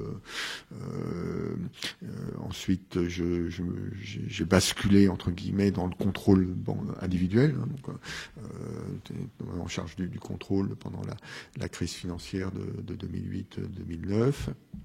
Et puis en 2011, je suis devenu secrétaire général adjoint. Donc au début, j'avais en charge à la fois le contrôle, les études, l'international, donc ce qui regroupait un peu ce que j'ai fait. Et puis en 2018, j'ai pris en charge donc cette partie R de résolution, donc la préparation à la gestion ordonnée des crises, et en parallèle cette mission de médiateur du crédit. Donc c'est à partir de 2018 que j'ai eu cette double axe. Et finalement, avec toute cette expérience-là, c'est vrai parce qu'en fait, je voyais pas votre carrière finalement aussi longue à la Banque de France, 40 ans. Quelles sont les étapes qui vous ont marqué dans ces 40 années à la Banque de France, peut-être dans des évolutions, dans des tendances, dans des changements de métier, de pratique? Ce qui m'a marqué, comme je l'ai dit, c'est ma période en Algérie. C'était vraiment quelque chose d'extrêmement instructif. En fait, vous vivez aussi avec des espions, avec des services secrets. Vraiment, c'était passionnant. C'est là que j'ai découvert d'ailleurs aussi la relation avec les journalistes, parce que c'était à la fois une source pour moi et j'étais une source pour eux. Oui. Donc ça m'a appris beaucoup de choses. Donc ça, c'est vraiment une période marquante. Après, dans ma carrière, ce qui m'a surtout marqué, dans tout métier, il y a l'activité courante. Donc, par exemple, le contrôle bancaire, c'est quelque chose de courant. Il faut rester vigilant. Et ce qui est passionnant, finalement, c'est le moment où il y a quelque chose qui se passe. Il y a quelque chose d'important. Donc moi, j'ai eu plusieurs moments importants. Dans la partie réglementation, J'ai eu un moment important parce que c'était compliqué. J'ai été l'artisan de l'adoption d'un règlement sur le contrôle interne des banques à la fin des années 90, qui était aujourd'hui, je veux dire, ça passe comme une lettre à la poste. À l'époque, il y avait une forte opposition par rapport à ce dispositif parce que c'était la première fois. La réglementation bancaire, elle était quantitative. C'était la première fois qu'on faisait une réglementation de nature qualitative, où on disait aux banques, voilà comment il faut travailler. Bon. Pas forcément apprécié. Bon. Même si elle le faisait déjà en grande partie, mais bon, voilà, c'est toujours, voilà, c'est jamais. Donc ça, c'était des moments passionnants parce que il faut convaincre tout le monde, y compris les services de Bercy, de l'intérêt de faire ça. Après, dans la partie contrôle individuel, les moments importants, c'était les moments de crise. La crise de 2008-2009, la crise de 2011. Je venais juste d'être nommé secrétaire général adjoint. J'étais tout seul d'ailleurs, tout le monde était parti, paf, 5 août, la note de la France est dégradée, et beaucoup des fonds américains ont retiré beaucoup d'argent dans les banques françaises, donc il a fallu gérer ça avec les banques. Il y a eu aussi un moment passionnant, c'est là au moment où on a créé le mécanisme de supervision unique en 2014. Donc on a le contrôle bancaire est maintenant parti piloté à Francfort. On travaille avec eux. C'est un peu comme c'est un mécanisme de supervision unique. Donc c'est un peu comme la Banque centrale européenne. Mais voilà. Mais avant ce transfert de compétences, on a dû faire ce qu'on appelait une évaluation des actifs de toutes les banques. Oui. Donc ça a été un chantier énorme parce que il fallait évaluer pendant un temps très court la situation de tous nos grands groupes bancaires. Donc on a mobilisé l'ensemble de nos équipes d'inspection, on a recruté des cabinets de commissaires aux comptes, et donc ça a été un exercice très très lourd qui a d'ailleurs démontré la très forte solidité du système bancaire. Ce qui a été passionnant aussi, j'ai contribué au moment dans les groupes de travail de la création du groupe BPCE, quand il y a eu le rapprochement des caisses d'épargne et des banques populaires. J'ai eu un moment aussi important de la gestion au moment où la BNP elle a été sanctionnée par les autorités américaines. C'était pour ces activités. Pour des activités dans des pays interdits aux États-Unis, mais pas en Europe. L'extraterritorialité du droit américain. Voilà, donc ça a été aussi un moment. Ah oui, d'accord. Voilà, donc c'est ces moments de. Voilà, moi ce qui comment vous l'avez géré ce moment? Comment est-ce qu'on gère quand les États-Unis mettent une sanction à l'une des banques, à la banque, plus grande banque française? D'abord, nous on n'était pas acteurs. Oui. Donc déjà, notre rôle, c'était d'être totalement informé de ce qui se passe. Donc on avait un contact régulier, bien évidemment, avec les dirigeants de la banque qui discutaient avec les autorités américaines. Ensuite, notre rôle, il a été dans le cadre international, d'informer les autres au moment de la sanction. Donc il y avait toute une phase où on suivait. On essayait d'anticiper les conséquences également financières, compte tenu des montants qui étaient envisagés. Comment est-ce que l'on pourrait, donc à un certain moment, on a informé la Banque de France elle-même. Enfin, le gouverneur bien évidemment a été informé, mais les équipes, par exemple, de politique monétaire n'étaient pas informées. Il y a une barrière de Chine entre. Mais à un moment donné, le gouverneur a dit, il faut les informer parce que si on est obligé d'intervenir, il faut bien qu'ils soient préparés. Et puis après, on a géré dans la période qui a précédé la publication de la sanction, l'information des autres autorités. Puisque la crainte, bien évidemment, dans ce type de mesures, c'est que il y a une sanction qui est décidée par quelqu'un d'autre, et du coup, il y a une autre autorité qui dit, attendez, mais oui, alors, du coup, moi, je vais interdire l'activité de la banque parce que je crains cela. Donc, on a eu toute cette phase d'explication, conjointement avec la banque, mais d'explication auprès de l'ensemble des autorités concernées. La banque avait des filiales, voilà, pour les prévenir. Et finalement, ils ont payé la sanction, mais en tous les cas, il n'y a pas eu d'effet ensuite. Donc voilà. Donc ces moments-là, ces moments, enfin c'est ça qui m'a intéressé finalement tout au long de ma carrière, parce que les crises sont révélateurs finalement de la capacité que l'on a, mais de sortir du cadre habituel, parce que la crise c'est jamais là où on l'attend, c'est jamais. On pourra toujours. Moi j'avais une théorie, c'était il y a une crise tous les 10 ans. elle s'est vérifiée, puis là, ça s'est succédé un peu plus rapidement. Mais c'est jamais la même. Donc on peut toujours il faut se préparer, et on se prépare. D'accord. On se prépare, ce qui permet d'éliminer des options. Mais au moment où la chose arrive, on est obligé d'inventer des choses que l'on ne faisait pas avant, pour pouvoir répondre à la crise. En 2008-2009, moi je me souviens, il fallait que l'État il soutienne les banques. Donc l'État, il avait inventé un produit qui permettait de soutenir les banques. Je me souviens, j'avais face à moi le chef de service à Bercy, et il me dit, voilà, il y a un produit. Je dis, ah, mais non, ça marche pas. Il m'a regardé, mais non, nous, dans la réglementation, c'est pas reconnu. Bon, et qu'est-ce qu'on peut faire? Voilà, donc on a trouvé les ajustements qui permettaient de faire rentrer ce produit dans le cadre réglementaire. Voilà, donc on arrive toujours à s'adapter, mais il faut avoir cette capacité.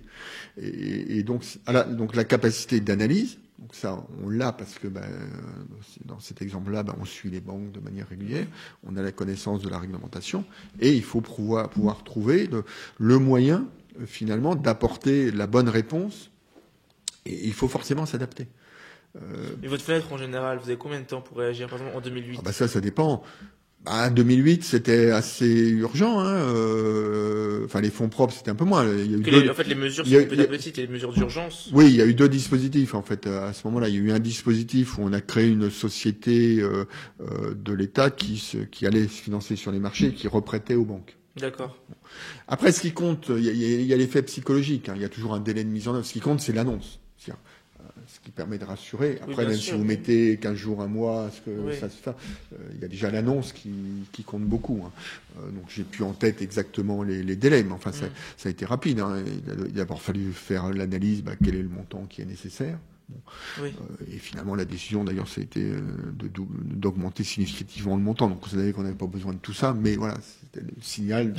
C'était un peu même la même chose. À l'époque, le président Sarkozy a dit, je garantis tous vos dépôts. Oui. Un discours à Toulon. On n'a pas les moyens de garantir tous les dépôts. Voilà, en réalité. Mais bon, c'est l'effet d'annonce. Mais c'est l'effet d'annonce. Après, on trouve toujours des solutions. Donc c'est ça qui est intéressant dans les périodes de crise.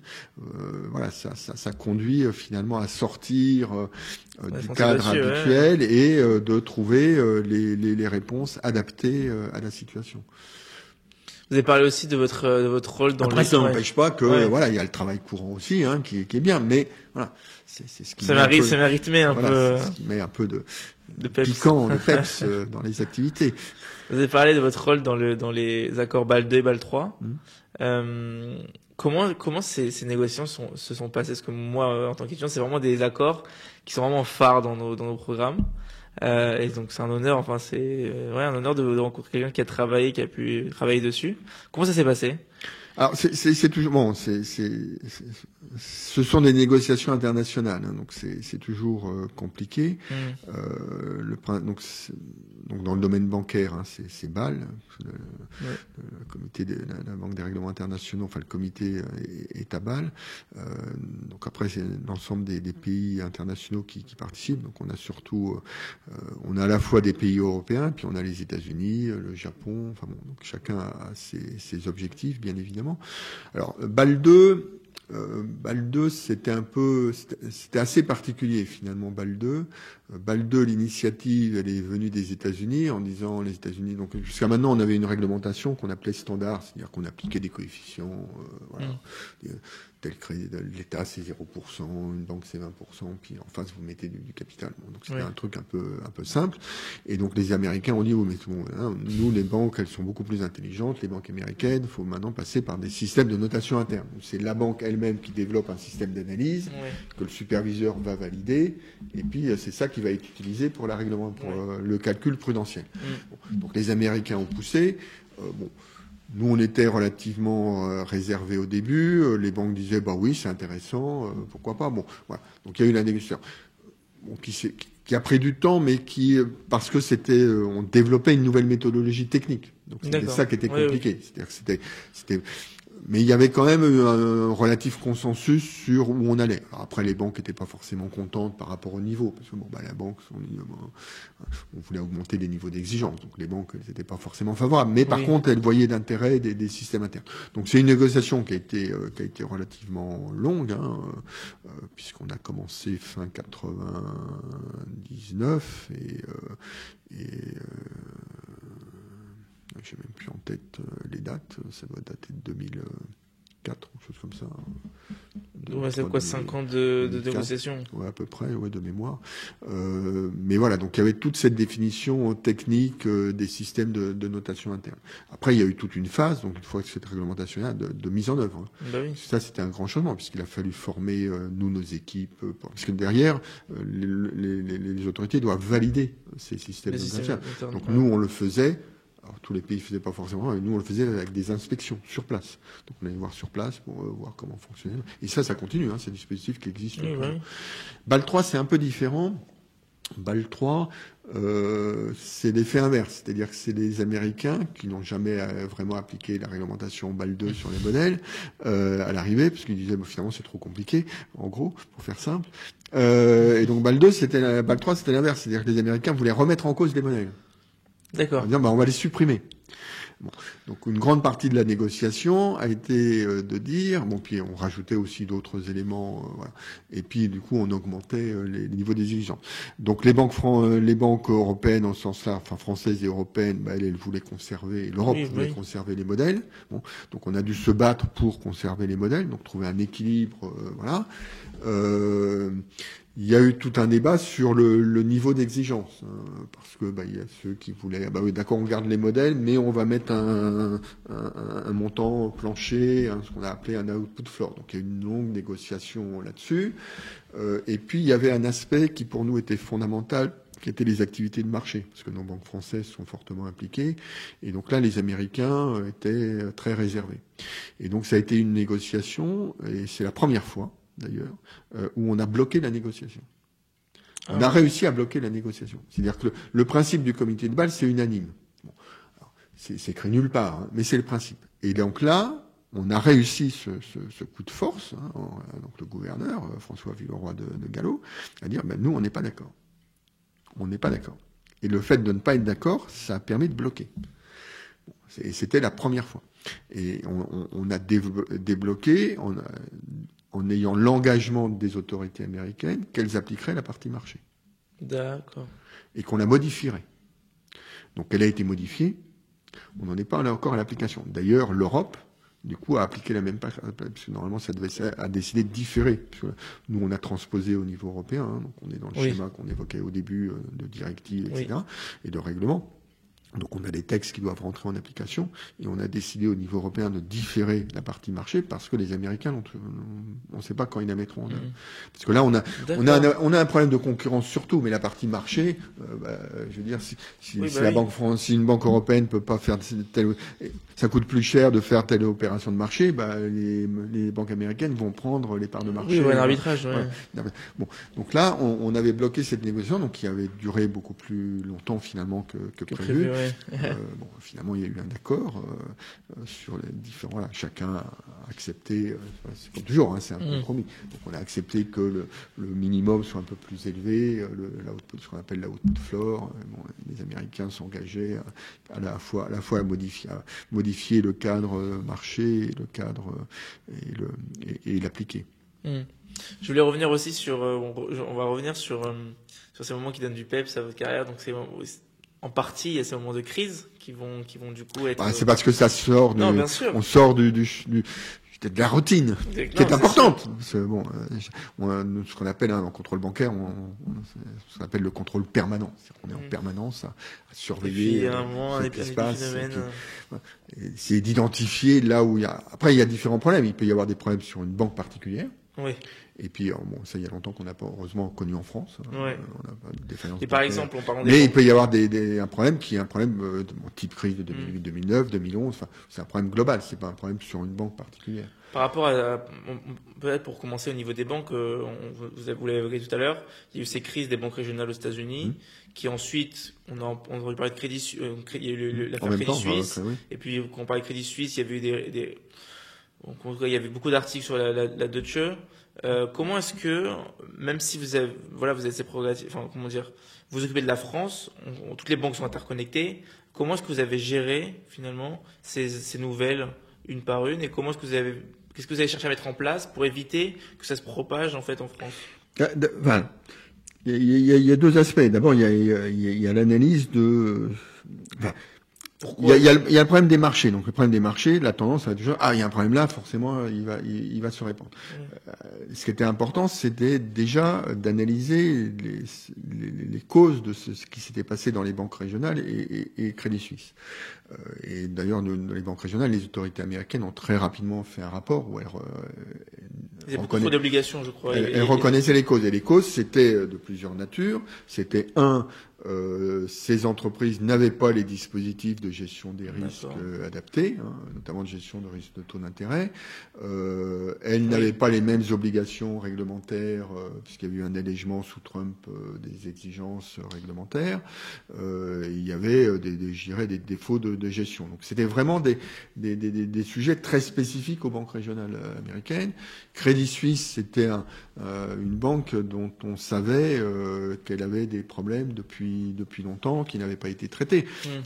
Et donc il y a eu une accélération à l'automne qui avait pu être réglée d'ailleurs du fait des exigences réglementaires qui s'appliquaient à Crédit Suisse. Et puis au moment des banques régionales, il y a une deuxième couche. Bon, et là il y avait voilà, c'était plus compliqué. On peut subir un choc, mais enfin deux chocs, c'est un peu plus compliqué. Donc la première chose, nous, ça a été de dire, mais attendez, les banques européennes n'ont rien à voir avec ce qui se passe. On n'a pas l'interconnexion, enfin, on n'avait déjà pas le problème, alors même si on le maîtrisait pas au moment où il est apparu, au moment de la crise de 2008 des subprimes. Au moment de la crise, on ne savait pas, personne ne savait qu'en fait, il y avait du subprime qui s'était diffusé un petit peu partout, quoi. On l'a découvert progressivement. Oui, c'est vrai qu'il y en avait en Europe, oui. Bah oui, mais on a vu très vite qu'était l'exposition directe, donc qui était minime. Et en réalité, comme c'était diffusé dans des tas de produits sans que personne ne le sache, en fait, voilà. Et puis, du fait des interconnexions, bien évidemment, quand ça concerne des grandes banques, forcément, bon. Donc depuis, d'ailleurs, on a développé les analyses d'interconnexion, justement, entre donc on a un suivi régulier de tous les liens financiers entre les principales banques. Donc déjà, c'était de bien analyser le phénomène à la fois banque régionale et Crédit Suisse pour expliquer dans la communication, mais attendez, ça n'a rien à voir. Oui, bien sûr. Ça n'a rien à voir. Et puis l'autre aspect que je mentionnais, c'était justement même ce que les banques avaient dit, mais attendez, nous en Europe, on a là une réglementation qui nous encadre, etc. Bon, donc on a joué sur ces éléments-là, et finalement il y a pas eu de propagation, mais parce qu'il n'y avait pas de raison. Je veux dire, on était vraiment dans des situations spécifiques. Après, vous avez effectivement Deutsche Bank qui a pu avoir des problèmes aussi. Bon, donc on pouvait comparer, mais on n'était pas du tout dans un phénomène 2008-2011. C'est pour ça que je dis toujours. C'est pour ça que je disais tout à l'heure, les crises sont toujours de nature différente. Donc là, on n'était absolument pas. On était dans une crise régionale qui résulte de banques qui étaient trop concentrées. Alors ça nous a pas empêché de regarder nous, tiens, en fait, est-ce qu'on n'a pas des situations où on a aussi des concentrations dans des toutes petites banques, ça peut arriver. Bon. Et finalement, il n'y a pas... Non, mais donc voilà, donc c'était vraiment des spécificités des banques régionales, et puis un cas particulier d'une grande banque, effectivement, mais qui connaissait des problèmes depuis longtemps, qui n'avaient pas été réglés. Donc il n'y avait absolument aucune raison que ça se propage. Alors, après, ça ne veut pas dire que, bien évidemment, il ne faut pas surveiller. Il y a des travaux qui ont été engagés justement pour tirer les enseignements et voir qu'est-ce qu'il y aurait à faire, à améliorer. Mais voilà, les mesures, elles sont plutôt à prendre. Et d'ailleurs, ils se sont engagés à le faire du côté américain que du côté européen. Il y a aussi donc cette autre crise qui est la crise de la pandémie du Covid-19, qui, à mon sens, aussi donc a beaucoup, enfin comment dire, a une répercussion énorme sur les entreprises. Et puis il y a eu aussi de la mise en place de mesures qui sont extraordinaires, comme comme on parle beaucoup du quoi qu'il en coûte. Est-ce que vous pouvez revenir sur cette période-là, la période du crise de Covid, donc peut-être expliquer qu'est-ce qui vous a amené à faire telle ou telle mesure, et aujourd'hui quelles sont les conséquences de ces mesures mises en place.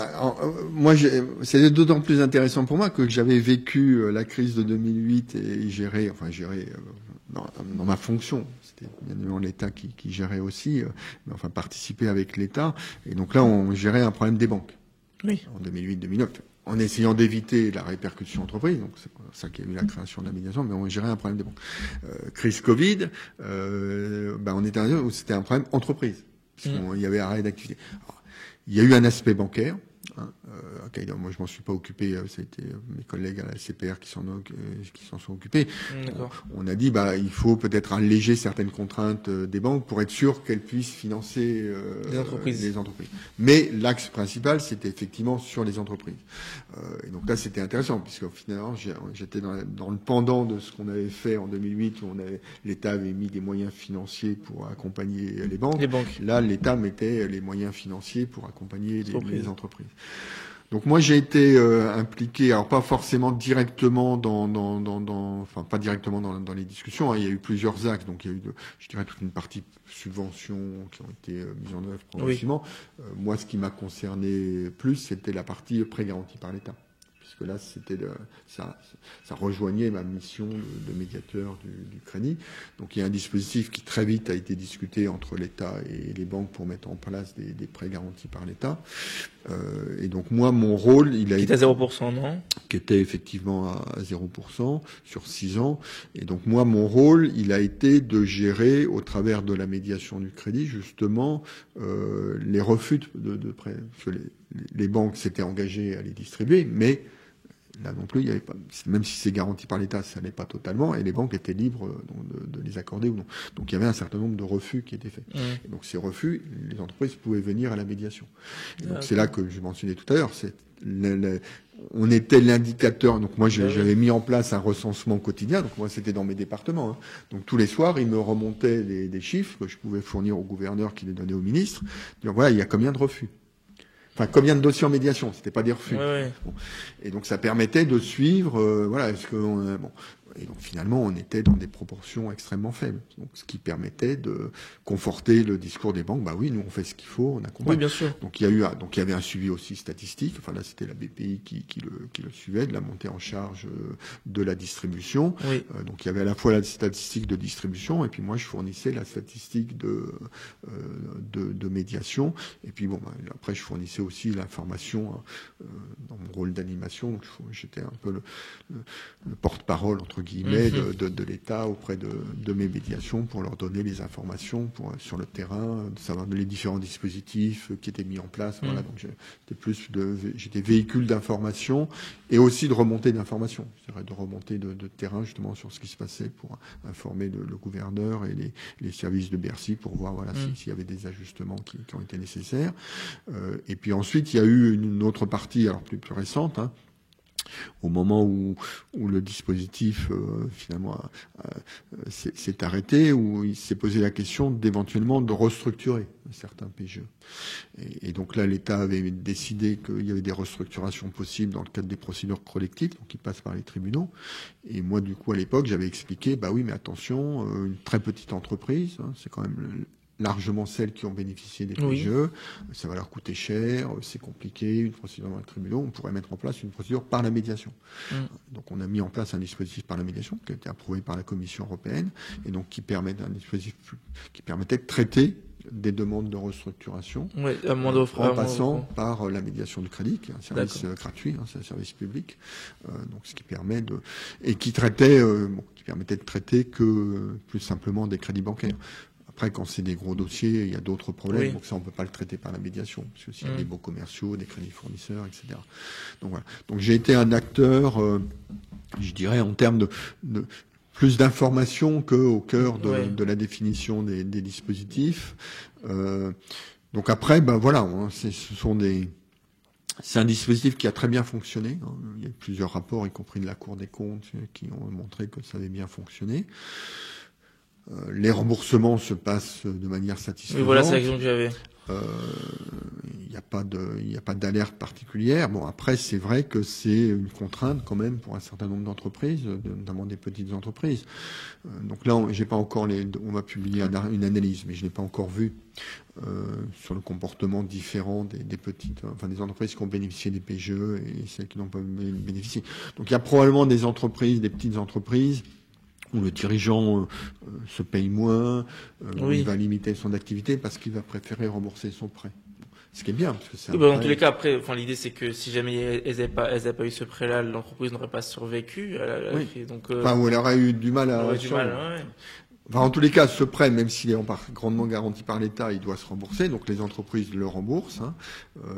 Et c'est continuent à rembourser. une entreprise ferme, parce que finalement, elle a, Ah bah, elle a pas géré ah bah dans ce cas-là, c'est la garantie qui joue. Donc les banques, c'est l'État qui va c'est la banque va demander à l'État. c'est nous, c'est l'État, mais donc c'est le budget de l'État. C'est l'État qui prend en charge jusqu'à 90%. Donc la banque garde 10% du risque, mais 90% c'est l'État. Mais nous, on fait une évaluation pour l'État de manière régulière. On est toujours dans le même ordre de grandeur. L'État, il a encaissé des primes, hein, parce qu'il y avait un coût. L'entreprise, elle payait un taux très faible, mais elle payait une prime de garantie à l'État. Donc Oui. l'État, donc à l'arrivée, notre estimation actuelle, compte tenu de la prime, c'est 3 à 4 milliards la perte pour 145 milliards de prêts. Donc c'est pas grand-chose. Si l'État, au final, il perd 3 ou 4 milliards. Et les primes, elles permettent de rembourser ces 3-4 milliards? Non, c'est net, en net. Ah en fait, l'État, il perdrait à peu près 6 milliards. Et si on enlève les primes qu'il a reçues, à l'arrivée, il perdrait 3-4 milliards maximum. D'accord, ah oui.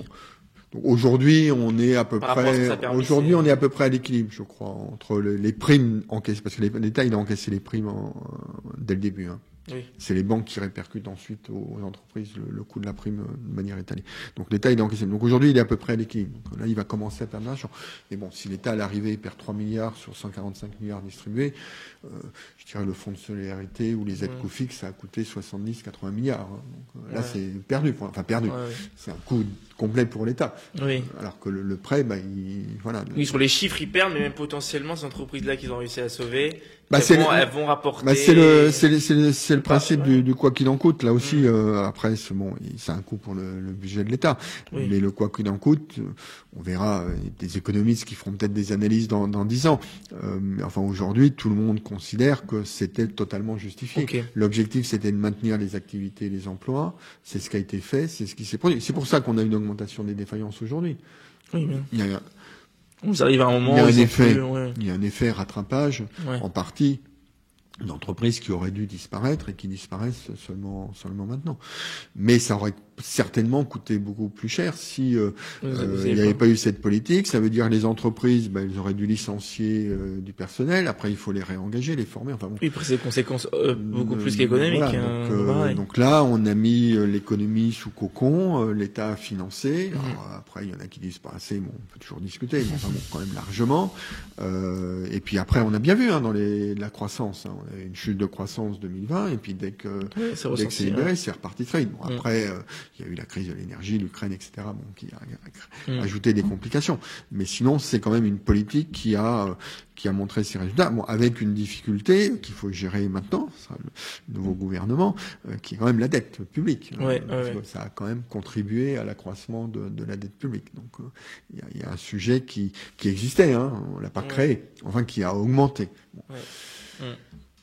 Même si c'est pas le prêt garanti par l'État qui augmente la dette publique, puisque si au final on perd, il y a une garantie, mais enfin la garantie, si elle n'est pas mise en jeu, ça coûte rien. Oui. L'État a encaissé ses prix. Et elle est pas comment dire dans la dette aujourd'hui. Elle est pas mark to market ce que je veux dire, c'est qu'elle est pas prise en compte cette potentielle perte de 145 milliards. Enfin. Ah non, c'est pas dans la dette de. Alors je sais pas, je ne suis pas un spécialiste. Il y a une sorte de provision. Je ne suis pas un spécialiste. Non, il y a dans le budget, effectivement, il y a dans la.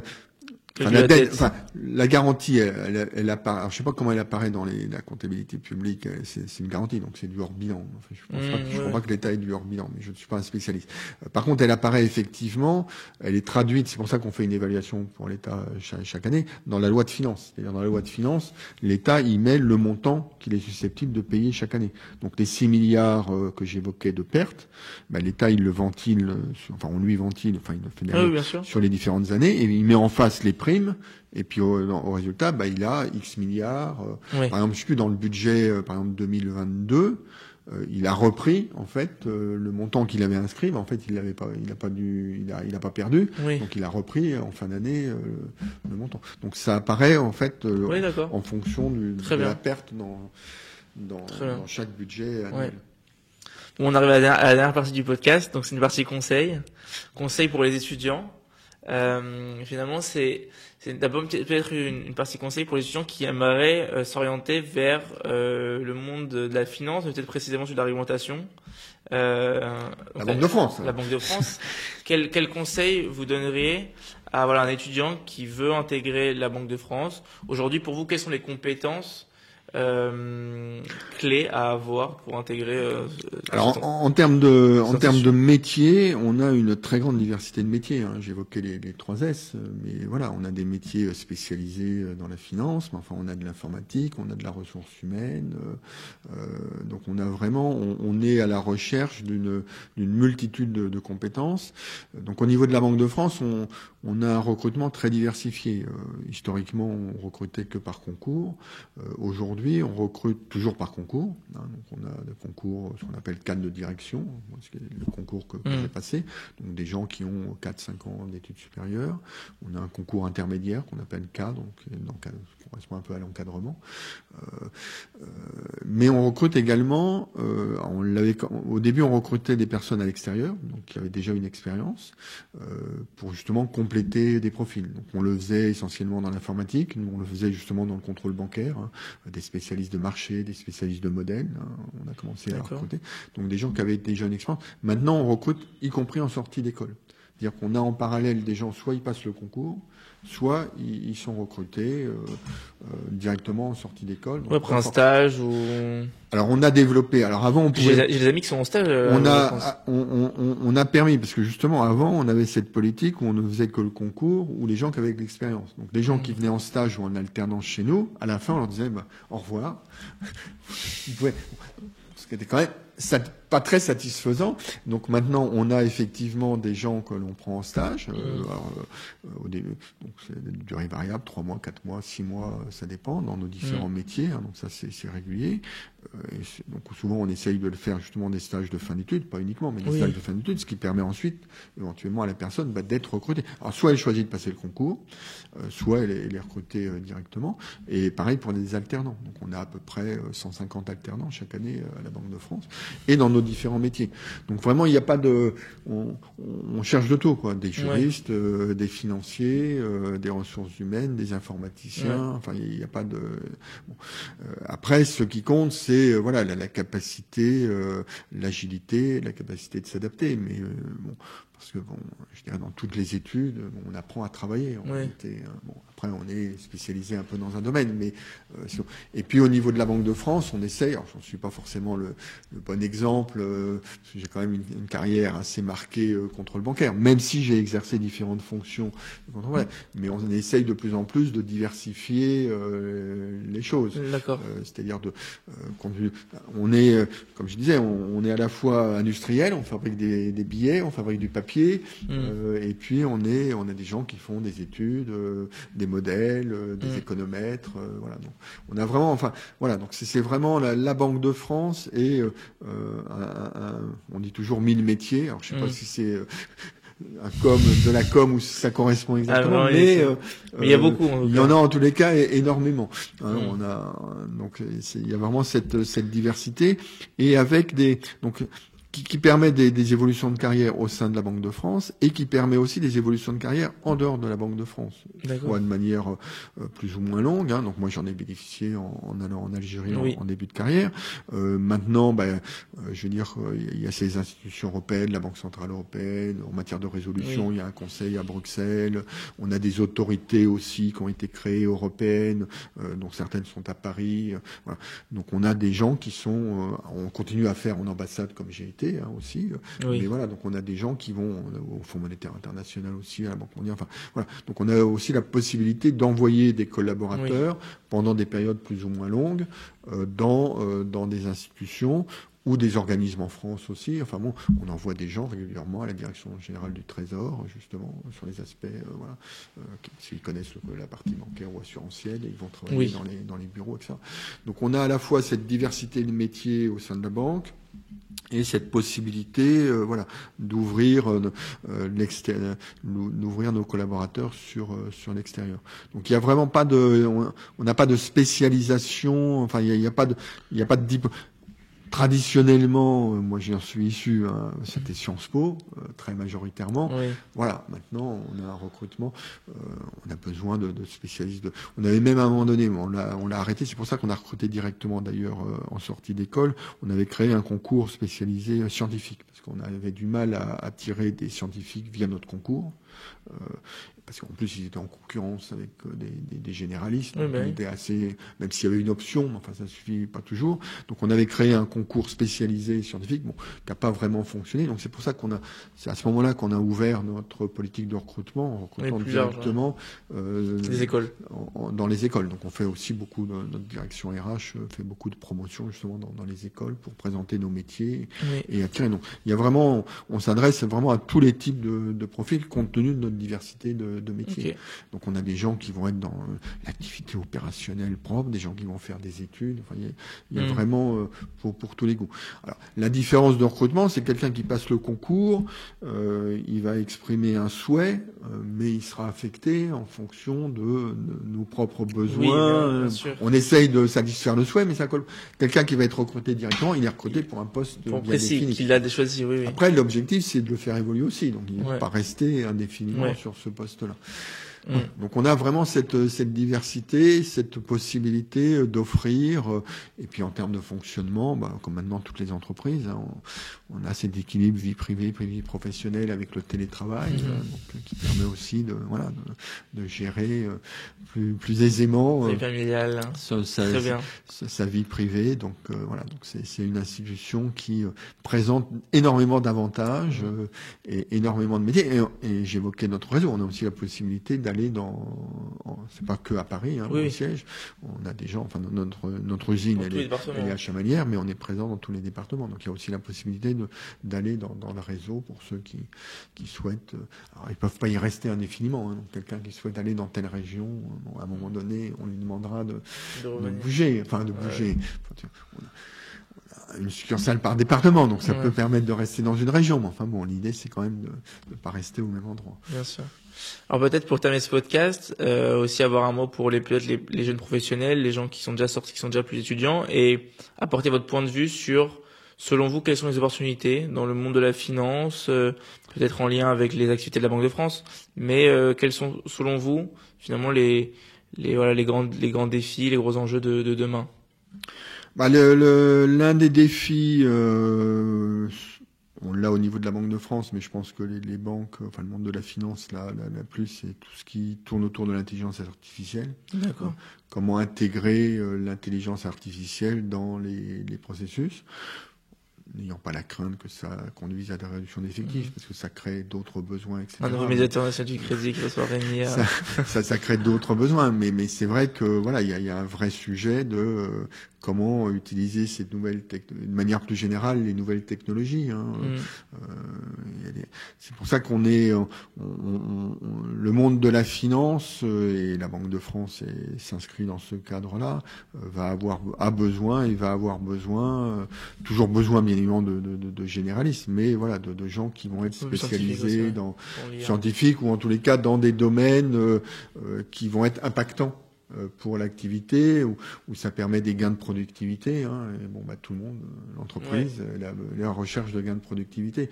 Donc tous les aspects qui vont permettre d'améliorer la productivité, la rentabilité des institutions financières seraient importants. Et aujourd'hui, c'est vraiment l'IA qui est un élément important. D'accord. Bon, merci de m'avoir reçu dans vos bureaux.